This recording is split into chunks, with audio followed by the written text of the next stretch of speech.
요한복음 2장 18절부터 22절 말씀을 가지고서 크리스마스를 통해 보는 예수님, 이런 제목으로 말씀을 나누길 원합니다. 우리가 보는 예수님이라는 제목이었지만 사실은 예수님께서 오늘 이 아침에 우리를 어떻게 보실까? 거기 이제 초점 맞추어서 말씀을 준비했습니다. 2000년 전 예루살렘 성전에서 채찍을 들고서 사람들을 쫓아내신 그 예수님께서 2000년이 지난 지금 우리와 함께 하고 계신다 하시면은 우리의 모습을 보시고 예수님께서 어떻게 생각하실까? 오늘날 전 세계적으로 지금 굉장한 공포의 분위기에 쌓여 있습니다. 하루하루가 점점 우리가 상상할 수 없는 경제적인 어려움으로 치닫고 있습니다. 미국이야 지금 호황이라지만은 교회의 모습들을 보면은 한국이나 미국이나 구별 없이 교회가 빛을 잃고 힘을 잃고 능력을 잃고 나약한 모습으로 나아가고 있습니다. 이런 상황 속에서 우리가 2024년 크리스마스를 맞이해서 어떤 마음으로 이 성탄을 맞이하여야 할까? 무엇보다도 예수님께서 지금 이곳에 오신다 하신다면은 그 2000년의 성전에서 모든 사람들 쫓아내신 그 예수님께서 우리들을 보시고 어떤 말씀을 하실까? 오늘 말씀을 통해서 예수님의 그 음성을 듣는 놀라운 복이 임하기를 예수님의 이름으로 축원드립니다. 우리가 지난 시간에 예수님과 나다나엘 사이의 대화를 우리가 한번 살펴보았습니다. 예수님께서 야곱의 꿈에 나타난 그 모습을 상기시키면서 땅과 하늘 사이에 사다리가 놓여있고 천사들이 오르락내리락 하는 것을 보았던 이 야곱의 꿈을 상기시키면서 나다나엘에게 무엇이라고 말했느냐? 인자 위에, 하늘과 땅 사이에 인자가 있는데 인자 위에 천사들이 오르락내리락 하는 것을 보리라. 그러면서 예수님께서 이보다 더 큰 일을 보리라라고 말씀하고 있습니다. 오늘 말씀을 통해서 보면은 그 말씀이 사실입니다. 예수님은 어떤 분이시냐? 이 세상과 하나님을 연결하는 통로이신 예수님이시라는 것입니다. 오늘 말씀을 읽을 때 예수님이 바로 이런 분이시고 이것을 위해서 이 세상에 오신 분이라는 걸 생각하면서 예수님의 그 모든 행적과 우리에게 무슨 말씀을 하시는지를 한번 살펴보기를 원합니다. 그것을 살펴보기 위해서 오늘 말씀 이전에 예수님께서 예루살렘 성전에 들어가서 무슨 일을 하셨는지를 살펴보기를 원합니다. 예수님께서 가나에서 혼인잔치에 포도주가 떨어졌을 때 물을 포도주로 변화시켜 놀라운 기적을 행하셔서 잔치의 분위기를 돋구었습니다. 그 예수님께서 예루살렘으로 올라가는데 그때가 언제냐? 6월절이었습니다. 요한복음 2장 13절 말씀을 보시겠습니다.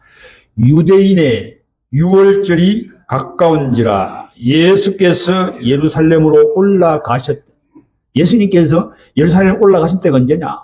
유대인들이 제일 중요하게 여기는 명절인 6월절이었습니다.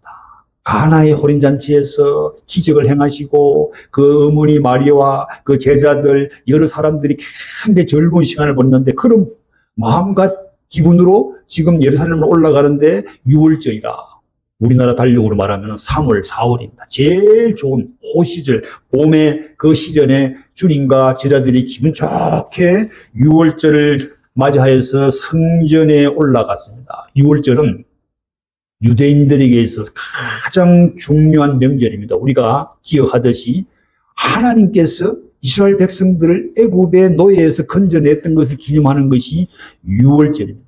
이 이스라엘 백성들이 6월절을 어떻게 지키느냐?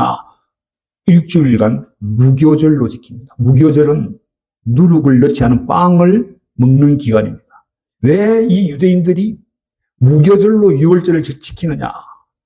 1년 동안 집에 있는 모든 누룩들을 다 내다버리는 기간입니다. 새로운 누룩으로 새해를 맞이하는 그런 날이 바로 무교절입니다. 그래서 이스라엘 백성들이 집안에 있는 모든 더러운 것들을 다 깨끗하고 새로운 명절을 맞이하는 그런 때입니다. 예전에 제가 어릴 때에 설날이 되면요, 왠지 제가 설레요. 왜 설레이느냐? 부모님들이요, 집안에 있는 모든 식기들을 다 꺼내가지고 깨끗하게 닦고, 이불도 깨끗하게 빨고, 새로운 명절 분위기를 내는 거예요. 그리고 명절이 되면은, 객지에 나가 있던 우리 뭐 형제들, 친척들이 다 모이니까 굉장히 그 설날의 분위기에 사람들이 들떠 있습니다. 이런 분위기가 바로 예수님께서 성전에 들어갔던 그런 분위기였다는 것입니다. 도로가 깨끗하게 청소되어 있고 모든 사람들이 깨끗한 옷을 입고 명절의 분위기로 들떠서 예루살렘 성전으로 올라오는 겁니다.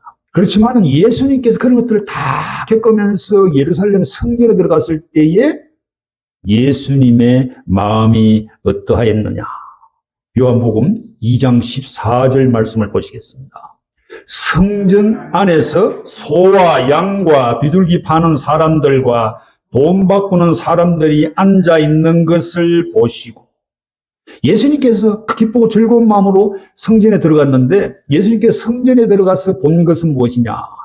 유대인들이 만들어 놓은 종교 행사를 보고 있는 것입니다. 사람들이 만든 종교의 행사장을 예수님께서 보시는 것입니다. 예수님께서 그 성전을 쫙 보니까 예수님이 무엇을 보았느냐?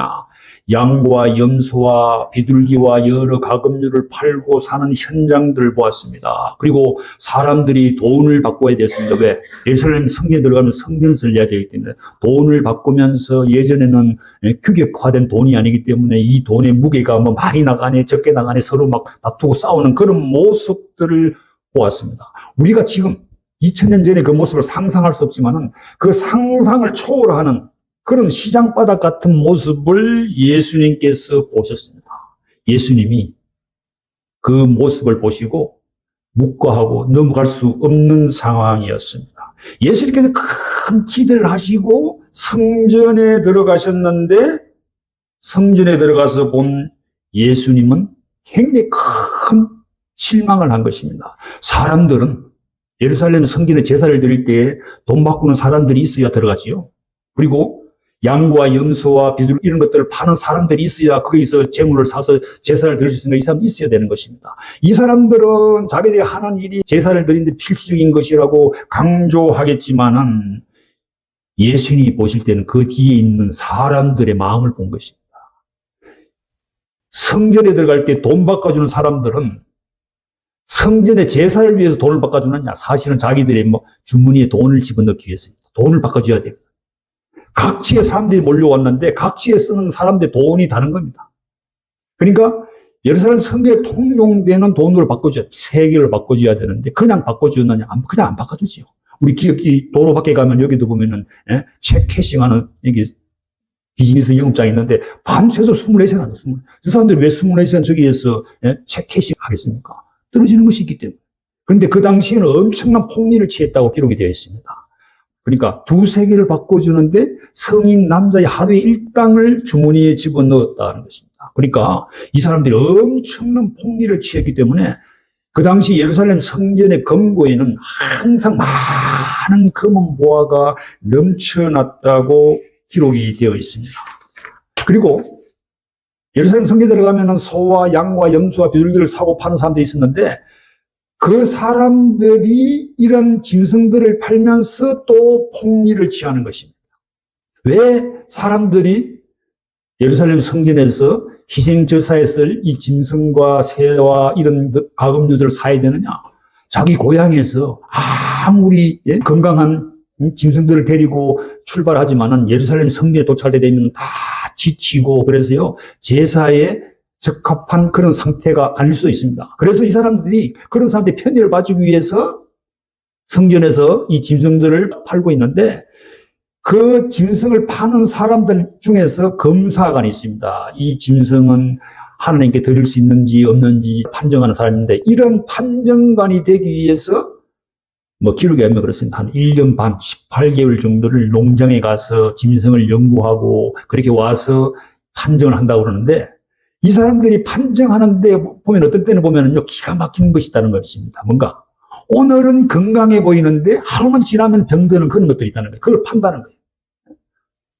그렇게 성전에서 짐승을 팔고 사는 사람들이 그게 정통한 사람들이 있기 때문에 많은 폭리를 취하였다. 그런데 중요한 것은 무엇이냐? 돈을 바꿔주고 짐승을 팔고 사는 사람들의 뒤에 누가 있느냐? 대제사장이 있다는 것입니다. 대제사장이 그 배후에 있어서 성전을 뭐라고 표현했느냐? 이 성전은 대제사장의 바자다. 바자는 시장이잖아요. 대제사장이 관할하는 시장터다. 그런 말을 하고 있다는 것입니다.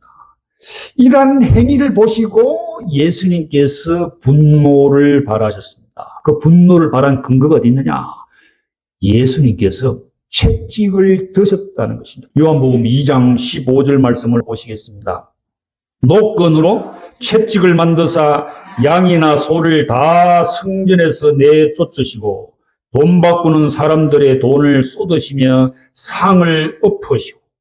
예수님께 채찍을 드셨는데 이 채찍으로 사람을 때렸냐 안 때렸냐 그런 기는 없지만은 채찍을 만드셨다는 것은 무엇인가 예수님께서 했다는 것입니다. 그런데 우리가 평상시 예수님은 어떤 분이시냐? 예수님은 온유하신 분이십니다. 예수님은 굉장히 자상하신 분이십니다. 화를 잘 내시지 않는 분이신데 그럼에도 불구하고 그 예수님께서 분노를 발하시고 채찍을 드셨다라는 것입니다. 그리고 예수님께서 성전에서 사람들을 쫓아냈다는 것입니다. 오늘 제목에서 제가 크리스마스를 통해서 보는 예수님이라고 그러는데 만약에 예수님께서 오늘 크리스마스를 맞이한 모든 교회에 오신다 하신다면은 예수님께서 어떤 행동을 하셨을까? 제가 아침에 기도하면서요, 이 유튜브에서 틀어주는 크리스마스 캐럴을 딱 들어보는데, 야, 정말 예수님이 오시면은 좀 답답한 마음이 있을 것이다 하는 것이 뭔가 하면은 크리스마스 트리를 화려하게 장식을 해놓고 그 밑에는 전부 다 뭘 갖다 놓느냐? 선물 박스. 뭐 붉은 박스, 예, 뭐 그린색 컬러에다가 막 예쁜 리본으로 장식을 해놓고, 예, 사람들의 머리에는 산타클로스의 모자를 쓰고서 산타클로스가 썰매를 타고 쫙 오는데 사람들의 마음속에는 뭔가 크리스마스가 되면은 나에게 좋은 일이 일어나고 누군가 나에게 선물을 주고 그런 것을 기대하는데 중요한 것은 무엇이냐? 성탄, 크리스마스의 주인이신 예수님이 쫙 빠져 있는 것입니다. 상점에서 사람들이 뭐 물건을 사고 파는 그런 모습들이 쫙 크리스마스 분위기를 막 두드는 그런 그림들만 쫙 올라오는. 야, 2000년 전에 예수님께서 성전에 들어갔던 그때의 상황과 오늘날의 상황과 너무나도 비슷한 것을 제가 본다는 것입니다. 그래서 예수님께서 만약에 지금 우리들이 오신다 한다면은 뭔가 우리에게 무슨 말씀을 하지 않으실까? 요한복음 2장 16절 말씀을 보시겠습니다. 비둘기 파는 사람들에게 이르시되 이것을 여기서 가져가라. 내 아버지의 집으로 장사하는 집을 만들지 말라 하시. 교회가요? 뭐 우리 교회는 뭐 큰 대형교회는 아니지만 교회에 우리도 모르게 인본주의 사상이 많이 들어가 있습니다. 큰 교회에 가면은 모임마다 부스마다 자기 부처 이기가 꽉 있습니다. 서로 막 치고받고 싸웁니다. 어떤 사람은 뭐 대다수는 아니지만은 또 비즈니스를 위해서 교회에 오시는 분들이 있어요. 그 비즈니스를 위해서 교회에서 장로가 되려고 막 많은 노력을 기울이는 사람들이 있습니다. 오늘날의 교회의 모습과 2000년 전의 예루살렘 성전의 모습이 어떤 면에서 굉장히 비슷하다. 예수님께서 오시면 과연 어떤 행동을 하시고 무슨 말씀을 하실까? 그래서 예수님께서 하신 행위, 채찍을 들고서 분을 발하시며 사람 쫓아내신 예수님께서 하신 행위의 의미가 무엇이냐? 분명히 온유하신 예수님께서 분노를 발하셨는데 성전 제사장들이 보기에 예수님은 어떤 모습으로 보였겠느냐? 대제사장들의 주머니에 돈이 들어가는데 그것을 방해하는 예수님을 그 제사장들은 어떤 눈으로 예수님을 보았겠느냐? 예수님이 채찍을 들고서 사람을 내쫓았을 때에 그 성전을 담당하는 대제사장들은 예수님의 그 행위를 보시고 회개하고 예수님 앞에 나와서 무릎을 꿇었겠느냐? 기록에 보면은 그것이 아니다라는 것입니다. 그 대제사장들은 예수님께서 성전에 하신 이 일로 말미암아서 예수님을 십자가에 못 박아버렸습니다. 요한복음 2장 17절 말씀을 보시겠습니다. 제자들이 성경 말씀에 주의 전을 사모하는 열심히 나를 삼키리라 한 것을 기억하더라. 여기 보니까 성경 말씀에 있습니다. 어느 곳을 이야기하느냐? 시편 69편 9절 말씀으로 추측을 합니다. 시편 69편 9절 말씀 보시겠습니다. 주의 집을 위하는 열성이 나를 삼키고 주를 비방하는 비방이 내게 미쳤나이다. 시편 69편을 지어버린 누구냐? 우리가 다윗으로 생각합니다. 다윗은 자기 일생 동안 하나님을 위한 성전을 짓는 것이 거의 꿈이었습니다. 그런데 짓지를 못했죠. 그렇지만 다윗의 마음 가운데는 하나님의 집에 대한 열망이 대단했습니다. 그래서 그 당시에 사람들이 하나님 집에 나와서 예배 드리는 것이 마음에 들지 아니해서 그들을 계획하고 싶은 마음이 있었습니다. 그리고 하나님께 더 온전한 마음으로 나오자 하는 그런 열심이 있습니다. 그런데 그 열심과 열정이 누구를 삼켰느냐? 다윗을 삼켰다라고 말했습니다. 삼킨다는 것은 먹어치웠다라는 것입니다. 자기가 열심히 헌신을 했는데 자기가 희생하는 데까지 나아갔다라고 말하고 있습니다. 이 말씀을 예수님께 적용을 시키면은 예수님은 십자가에 달려서 죽으셨다는 것입니다. 예루살렘 성전에 대한 열심과 열정으로 말미암아서 예수님은 십자가에 매달리게 되었습니다. 왜? 제사장들이 예수님을 죽이기로 결단했기 때문에 그렇다라는 것입니다. 요한복음 2장 18절 말씀을 보시겠습니다. 이에 유대인들이 대답하여 예수께 말하기를 내가 이런 일을 행하니 무슨 표적을 우리에게 보이겠느냐. 2000년 전에 갈릴리에서 자라신 시골 분이신 예수님이 대도시인 예루살렘에 가서 그 당시에 가장 큰 권력을 행한 제사장 앞에서 그들을 내쫓으셨는데 한번 상상해 보시기 바랍니다. 그게 말이 되는 이야기입니까? 시골에서 자란 아무 권력도 없는 분이 가서 이걸 뒤집었습니다. 그러니까 당연히 이 사람들이 물어보겠죠. 너가 어떤 건설을 이런 일을 행하느냐? 그 표적을 우리에게 보이라. 그렇게 말하는 것입니다. 그때 예수님께서 뭐라고 말씀하셨느냐? 요한복음 2장 19절 말씀 한번 보시겠습니다. 예수께서 대답하여 이르시되 너희가 이 성전을 헐라 내가 사흘 동안에 일으키리라. 그 다음 구절을 보겠습니다. 요한복음 2장 20절 21절. 유대인들이 이르되 이 성전은 46년 동안에 지었거늘 내가 3일 동안에 일으키겠느냐 하더라. 그러나 예수는 성전된 자기 육체를 가리켜 말씀하신 것이라. 굉장히 중요한 말씀이 나온다. 예수님께서 왜 예루살렘 성전에 가서 이 사람들을 내쫓으셨느냐? 예수님이 하신 말씀은 무엇이냐? 내가 이 성전을 사흘 만에 짓겠다라고 말씀하신 것이 굉장히 중요한 의미가 들어가 있다는 것입니다. 예수님이 돌아가시고 나서 제자들이 깨달은 것입니다. 이것은 바로 예수님의 죽음과 부활을 의미하는 것이라는 것을 깨달았습니다. 요한복음 2장 22절 말씀 보시겠습니다. 죽은 자 가운데서 살아나신 후에야 제자들이 이 말씀하신 것을 기억하고 성경과 예수께서 하신 말씀을 믿었더라. 예수님 자신이 성전이 되심을 오늘 말씀을 통해서 우리에게 말씀하고 있다는 것입니다. 우리가 가지고 있는 성경에 보면은 이 사건에 대한 제목이 무엇이냐? 성전을 청결하게 하시다 이렇게 되어 있습니다. 그런데 그걸 제가 볼 때는 제목이 잘못 달린 것입니다. 예수님께서 만약에 성전을 깨끗하게 청소하셨다면은 새로운 사람들을 불러 모아서 이 성전을 통해서 하나님께 나아가는 그런 제사를 계속 이어져 나갔어야 되지만은 예수님께서는 그러지 않으셨다는 것입니다. 너희들이 이 성전을 헐라는 것입니다. 내가 다시 세우시겠다라고 말하고 있습니다. 예수님께서 성전에서 짐승을 파는 사람들을 쫓아냈다는 것은 더 이상 이곳에서 제사를 드리지 말라는 의미입니다. 왜냐? 제가 말씀드렸듯이 제사를 드릴 재물이 없으면 제사를 드릴 수 없는 것입니다. 그런데 예수님께서 그것을 알고 계심에도 불구하고 그것을 파는 사람들 다 내어 쫓으셨다는 것입니다.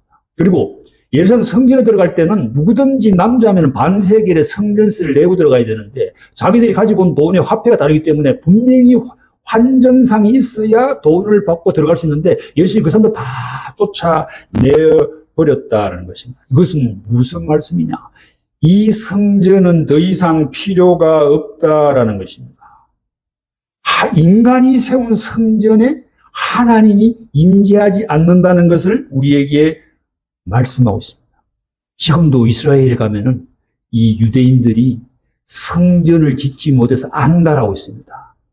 하나님의 임재의 처소인 성전을 지으면은 다시 이스라엘이라는 나라가 영광을 회복하고 하나님의 나라로 서게 됐다. 그렇게 이야기하고 있지만은 오늘 분명히 예수님이 말씀하시는 것은 무엇이냐? 이 지상에서의 성전은 더 이상 쓸모가 없다는 것을 말씀하고 있습니다. 한번 생각해 보시기 바랍니다. 구약의 성전을 보면은 성소와 지성소가 있는데 지성소에는 사람들이 들어가지 못합니다. 왜 들어가지 못했습니까? 하나님이 임재하는 처소라 생각한 거예요. 그런데 한번 생각해 보시기 바랍니다. 이 우주 만물을 지으신 하나님, 엄청나게 크신 이 하나님이 그 조그만 지성소에 임재하신다. 그럼 말이 안 되는 겁니다. 하나의 상징이 있죠, 상징. 하나님께 나아가는 그 상징인데 그 상징이 성전을 예수님께서 무너뜨리셨다라고 말하고 있다는 것입니다.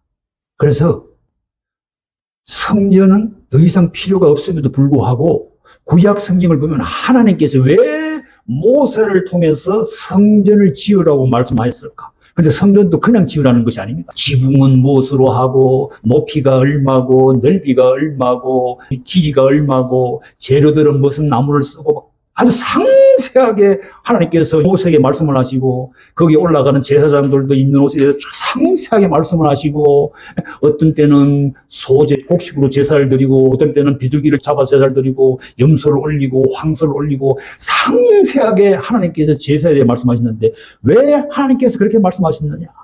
우리에게 중요한 메시지가 있다는 것입니다. 무엇이냐? 우리 인간이 하나님께 나아갈 때는 우리 인간이 만든 방식으로 하나님께 나아갈 수 없다는 것을 하나님께서 우리에게 가르쳐주고 있는 것입니다. 하나님께서 가르쳐준 그 방식으로 하나님께 나와야 할 것을 우리에게 말씀하고 있습니다. 그런데 구약의 백성인 유대인들이 하나님과의 그 언약을 깨뜨려 버렸습니다. 그래서 예수님께서 우리에게 오셨고 오늘 우리가 성탄을 맞이해서 예수님 오심을 찬양하고 축하하는 예배를 드리는데 예수님만을 통해서 하나님께 우리가 갈 수 있다는 것을 예수님께서 그 성전에서 행한 행위를 통해서 우리에게 말씀하고 있습니다. 예수님께서 말씀하셨습니다.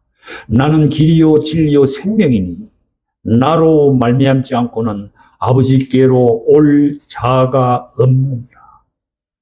예수님께서 성전에서 하신 이 행위의 의미입니다. 분명히 우리 말씀하고 있습니다. 예수님을 통하지 않고는 하나님께 나갈 수 없다는 것입니다. 지금 이스라엘에서 유대 백성들이 성전을 짓는다?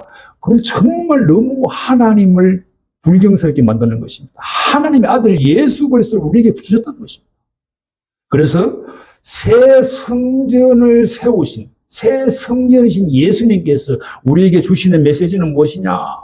제가 말씀드렸듯이 우리가 하나님께 나아갈 때는 우리의 마음대로 우리가 생각한 대로 하나님께 나가는 것이 아니라는 것입니다. 하나님께서 정하신 방식으로 하나님께 나아가야지 된다는 것입니다. 이것이 새 언약의 예배임을 우리에게 말씀하고 있습니다. 오늘도 많은 교회에 나온 성도님들이 자기 소견에 옳은 대로 하나님께 나와서 자기가 옳다고 생각하는 방식대로 하나님을 예배하는 사람들이 많이 있습니다. 그런데 오늘 말씀을 통해서 보면은 하나님께 나아갈 때는 우리의 행동과 우리의 생각으로 하나님께 나가는 것이 아니라는 것입니다. 그 온유하신 예수님께서 분노를 발했다는 것을 우리가 생각해야 된다는 것입니다. 이 유대인들은 자기들이 하나님을 섬긴다 생각하지만 예수님 볼 때는 하나님을 섬기는 것이 아니고 하나님을 모독한다고 생각하자는 것입니다. 예루살렘 성전을 처음 세운 사람은 솔로몬 왕입니다. 그 솔로몬 왕이 자기 아버지 다윗이 모든 준비한 것을 가지고서 성전을 완성을 하고 그 헌당할 때에 성전에서 무슨 일이 생겼느냐. 제사장들이 거기 들어가서 제사를 하려고 하는데 제사장들이 거기서 제사를 들 수 없습니다. 왜 그러냐? 하나님의 영광이 그 성전에 임하였다라고 기록하고 있습니다. 구름이 성전을 가득 덮어서 제사장들이 제사를 드릴 수 없었다라고 기록하고 있습니다. 무엇이냐? 예배는 또 구약의 제사는 하나님께 영광을 올려드리는 것이 정확한 제사의 목적이고 오늘날 우리가 드리는 예배의 목적인데 우리 사람들이 우리 마음대로 소견대로 하나님을 예배한다는 것입니다. 내가 몸이 아프고 뭐 피곤하면 교회 안 나가도 돼. 자기 생각이죠. 예수님께서 그것을 우리에게 말씀하고 있다는 것입니다. 그러니까 예수님이 보시기에 그 당시에 성전에 제사를 드리는 사람들이 정결하지 않음을 보셨다라는 것입니다. 그 당시에 사람들은 자기 정결하게 모든 정성을 다해서 자기 고향에서 출발해서 그 먼 길 와서 하나님께 제사를 드린다 하지만은 예수님 보시기에는 하나님께 드릴 만한 적합한 제사가 아니다라고 말하고 있습니다. 형식적으로는 하나님을 예배하는 것처럼 보이지만은 하나님의 영광과는 거리가 너무나도 멀었다라는 것입니다. 제가 어떤 분이 간증하는데 그분이 딱 질문을 던지는데 뜨끔한 것이 있습니다. 우리가 예배드리고 기도하고 하나님께 간구하는 것이 우리의 영광을 위해서 하는 것이냐 하나님의 영광을 위해서 하는 것이냐. 야, 제가 목사면은요 이왕이면 큰 대형교회에서 폭나게 예배드리는 것이 하나님의 영광을 드리는 것이 아니냐. 그런데 그게 사람의 영광을 위한 것이냐 하나님의 영광을 위한 것이냐 딱 질문을 던지는 것입니다. 우리가 하나님에 나올 때 하나님 저에게 많은 물질을 주시옵시고 대박을 터뜨려 주시옵소서. 하나님 저에게 건강을 주시옵소서. 하나님 제가 목사인데 이왕이면 사람들 앞에서 제가 건강한 몸으로 큰 대형교회를 목회하는 것이 하나님께 큰 영광이지 않습니까? 그렇게 하나님의 영광을 내세우지만은 사실은 그게 누구의 영광이냐? 사람의 영광을 구하는 모습일 수가 있다는 것입니다. 예수님께서 그걸 보신 것이에요. 예수님 그래서 채찍을 드셨다라는 것입니다. 오늘날 예수님께서 지금 우리에게 오신다 한다면 예수님께서 무슨 말씀하시겠어요? 예수님께서 우리가 어떤 채찍을 들겠느냐? 오늘날 세계에서 크리스마스를 맺히지만은 모든 크리스마스의 분위기에 예수님께서 오시면 무슨 말씀을 하시겠느냐? 우리가 예배를 드릴 때 하나님께 하나님의 영광을 위해서 구하는 그런 예배를 드려야 돼요. 예배는 하나님께 영광을 올려드리는 것이다. 두 번째 메시지는 무엇이냐? 하나님 앞에 예배하러 나올 때 하나님 앞에 나올 때는 하나님이 어떤 분이신지를 우리가 정확하게 알고 나와야 된다는 것입니다. 한국에 많은 이단들이 있어요. 제가 유튜브에서 이 영상을 올리지만 꼭 봐야 되는데 안 보는 거예요. 뭐에 들어가 있느냐? 뭐 부정적인 이야기, 비판하는 이야기에만 귀가 열어져가지고 안 보는 겁니다.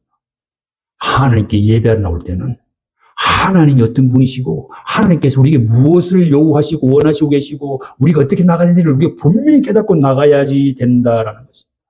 하나님을 한번 상상해 보시기 바랍니다. 만약에 우리가 이런 상태에서 그 영광 가운데 계신 하나님을 만났다 하신다면 아마 이사야 6장의 모습일 거예요. 화로다, 화로다, 화로다. 내가 입술이 부정한 가운데서 하나님을 본 것이다. 하나님의 영광은요, 우리가 상상을 초월할 수 있는 장엄하신 분이십니다. 그러한 경이로우신 하나님을 만나러 예배에 나오는데 자기 생각대로 예배를 드리는 것. 그러니까 예배에서 굉장히 중요한 것은 무엇이냐? 제가 계속 강조하는 것이지만은 예배에 나와서 하나님을 만나봐야죠. 성령께서 내 안에 들어오셔가지고 나를 기흔들어 뿌리는 게 예배죠. 하나님과 만나고 가야 되는데 뭔가 예배 오지만 난 바빠. 빨리 예배 끝나고 막 가야지 돼. 이러니까 하나님의 영광과는 점점 거리가 멀어진다라는 것입니다. 어떤 사람들은 가나안 성도예요. 가나안 성도. 가나안 성도가 뭐예요? 가나안을 뒤집어 버리면 안 나가 성도입니다. 교회에 나가니까 뭔가 불편한 거야. 내 마음에 안 맞는 거야. 그래서 가나안 성도가 되어버리는 것입니다. 하나님이 어떤 분이신지를 우리가 깨달아야 돼. 그리고 예배 오면은 하나님과 나와의 만남이 있습니다. 하나님으로부터 은혜를 뭉청 받아가지고 이 처소를 떠나야 돼. 그래서 저는 이 수목원 반세기의 교회에 성령께서 충만히 임재해서 성이 강력하게 우리 가운데 오시고 우리를 만나주시고 하나님 어떤 분신을 깨닫게 해주는 그런 장소가 되기를 간절히 합니다. 오늘 성탄을 맞이해서 하나님을 만나고 돌아가시길 바랍니다. 세 번째 메시지는 무엇이냐? 지금도 하나님은 우리 계속 메시지를 주고 계십니다. 야구 선수 이만수가 있어요. 58년생이니까 한국을 떠나온 지 오래되신 분은 잘 모를 수가 있는데 한국의 베이비 루스 홈런왕입니다. 근데 이분이 SK라는 야구단 감독을 하다가 쫓겨났어요. 뭐 감독이 그렇지 않습니까? 성적이 안 좋으면 쫓아나야 합니다.